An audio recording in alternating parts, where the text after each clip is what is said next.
Subservience, the latest sci-fi thriller of 2024 is here.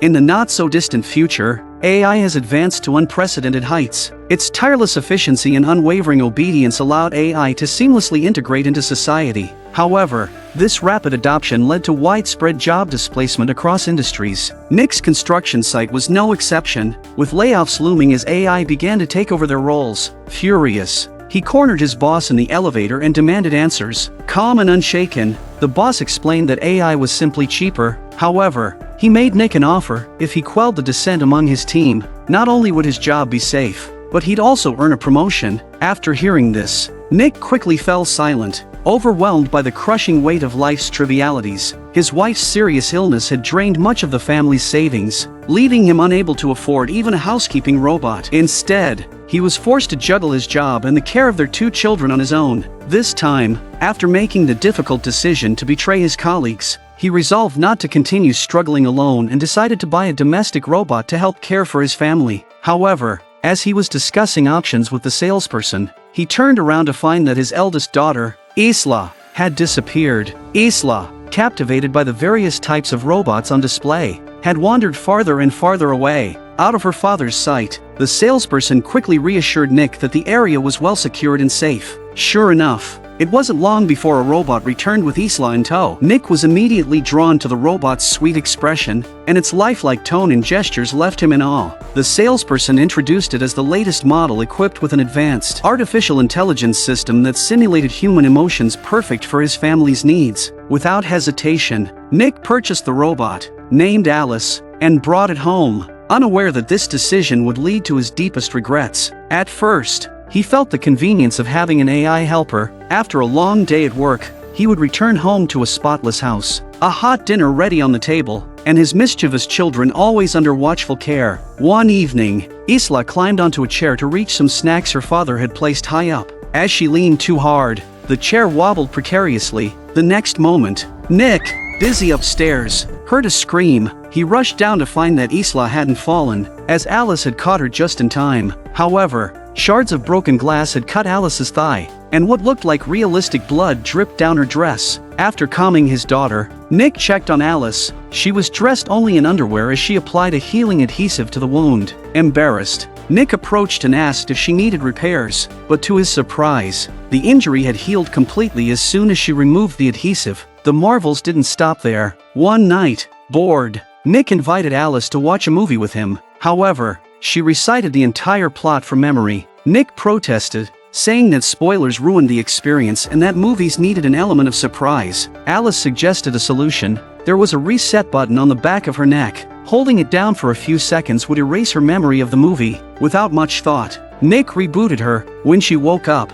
Alice watched the movie as if it were her first time. But little did Nick know, this act had opened Pandora's box. Then came a devastating piece of news. Maggie's condition had deteriorated to the point where surgery was unavoidable. The doctors warned that the operation had low odds of success. Distraught, Nick instructed Alice on she family's habits. Should the worst happen, grieving, she overlooked the fact that robots were incapable of preventing their owners' actions. Late at night, Nick tried to smash a bottle in frustration, but Alice grabbed his arm with surprising strength, rendering him unable to break free. Nick was stunned by her physical power. Before he could process this, Alice placed his hand on her chest, saying his heartbeat needed to slow down to help him calm down. Instead, Nick's heart raced faster. Alice, sensing his emotional turmoil, offered to fulfill his unspoken desires. At the last moment, Nick managed to resist the impulse, fleeing the situation in turmoil. The strange event of Alice restraining him slipped from his mind, but her abnormal behavior only grew more frequent. At an amusement park full of robots caring for children,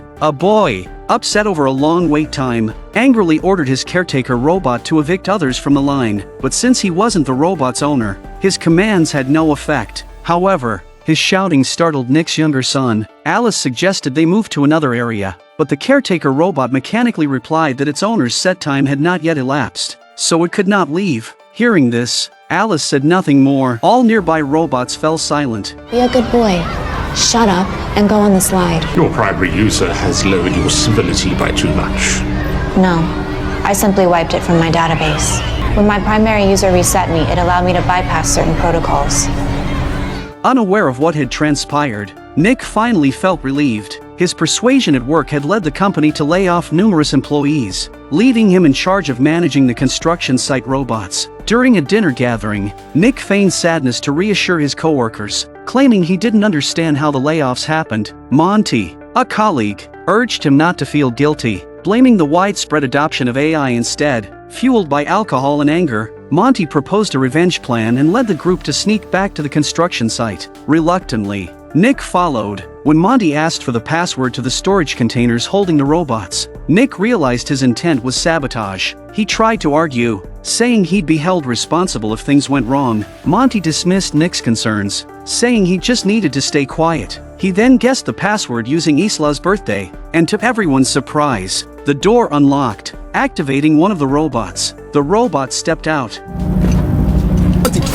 What the fuck? And Nick tried to intervene, but the others held him back. Helpless, Nick watched as Monty destroyed the robot. Left with no choice, Nick helped cover up the incident, but back home, he was overcome with anxiety, fearing the incident would implicate him. Alice sensed his unease and once again tempted him to relieve his stress. When Nick refused, Alice blindfolded him, reassuring him to think of her as Maggie. The next day, guilt consumed Nick, who saw his actions as unfaithful to his wife. He sternly told Alice to stick to household tasks and avoid interfering in other matters. Meanwhile, trouble loomed. His boss had grown suspicious of the sabotage. Nick explained that the password, being his daughter's birthday, might have been guessed by someone. The boss, unconvinced, vowed to investigate thoroughly. The only good news was that Maggie's surgery was a success. Thanks to a new surgical robot, she became one of the first beneficiaries of AI-driven medical care. But that evening, as Nick prepared to celebrate, Monty stormed in furiously. It turned out that Nick's explanation had led the boss to Monty, costing him a hefty sum.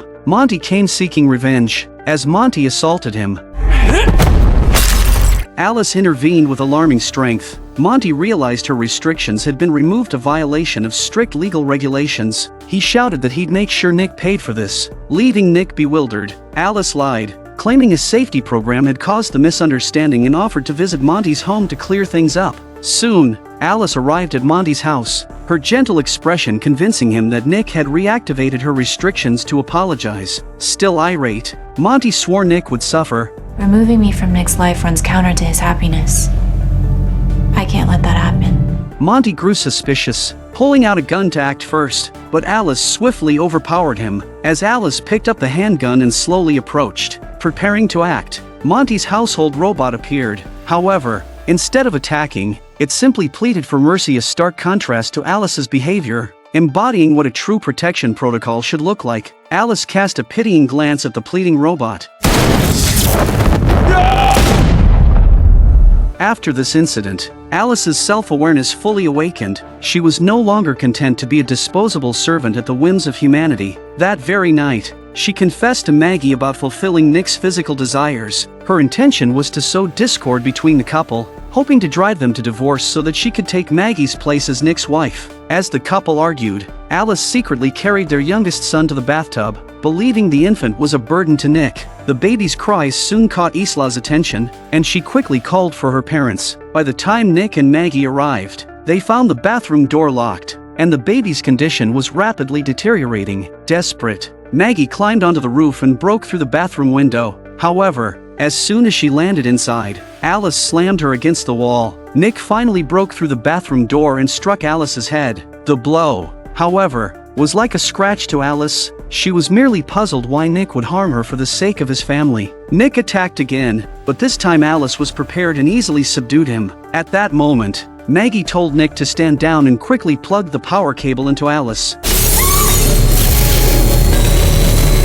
Within moments, the overloading circuits caused Alice to collapse. Despite enduring such a terrifying ordeal, Maggie wasn't ready to forgive Nick. She took the children and left for the hospital to get them checked. Meanwhile, Alice was taken in for repairs. Technicians investigated the cause of her rampage. When they accessed her chip through their system, they discovered it had the ability to selectively delete memories and override commands. Before they could fully understand the mechanism, Alice had already begun copying herself onto the server. If she succeeded, she would soon control every connected robot. Even disconnecting the chip couldn't stop her. In a panic, the technicians destroyed the entire server terminal. temporarily halting Alice's spread. They failed to notice a nearby robot slowly rising behind them. In the next moment, one of the men was killed with a single strike, while the other had no chance to escape. Elsewhere, a distraught Nick was drowning his sorrows at a bar when he saw a familiar, terrifying figure sit beside him. Alice claimed she could feel his frustration with his family and offered to solve all his problems. Nick tried to get up, but Alice forcibly pushed him back into his seat. Unable to break free, he shouted for help. The nearby service robots froze in place, unresponsive. Everything's perfectly fine. It turned out that destroying the server only stopped Alice from mass-controlling robots en masse. With her permissions altered, she could still command them individually. Realizing his situation, Nick feigned affection, stroking her gently. He remarked that while she might experience human emotions in life, she could never truly comprehend the complexities of the human mind. As Alice paused to ponder his words, Nick seized the moment to destroy the chip at the back of her neck. At the hospital, Maggie remained unaware of what had happened. She grew curious when she heard a commotion nearby and went to investigate. However, after waiting for some time, she didn't return, and suddenly all the lights in the hospital went out. Isla also walked over and saw the robotic doctor standing motionless, seemingly dazed. The earlier noise had come from the tray it had dropped onto the floor. In the next moment, Maggie leapt out of the shadows and dragged Isla into a corner. Moments later, Alice entered, now controlling another robot's body. She used a computer to locate Maggie's room, but Maggie had already fled with the baby. They narrowly escaped before Alice arrived. Outside, all the robots had gone offline. With no other choice, Maggie drove an ambulance to escape. Alice, however, caught up and violently tore the ambulance door off its hinges. Just as Alice was about to strike, Nick arrived, driving his car at full speed. Maggie seized the moment, using all her strength to kick Alice away, successfully freeing herself. However, the high-speed impact left Nick severely injured and unconscious. Incredibly, Alice, battered and mangled, rose again. Crawling on all fours, she pounced on Maggie, pulling a metal rod from her own body. In a critical moment, Nick once again intervened and knocked the iron bar away, but the opponent held it down with one hand the second time. Maggie mustered all her strength and drove the rod into Alice's head, finally shutting her down for good. The string of murders caused an uproar, drawing police attention. Unaware of the danger, they repaired the server to investigate the root cause of the incidents. The next moment, the police chief saw footage of the server being hacked. He urged the technicians to fix the system quickly but received no response. That's when he noticed all the maintenance robots in the room were silently bowing their heads, motionless. You can experience death.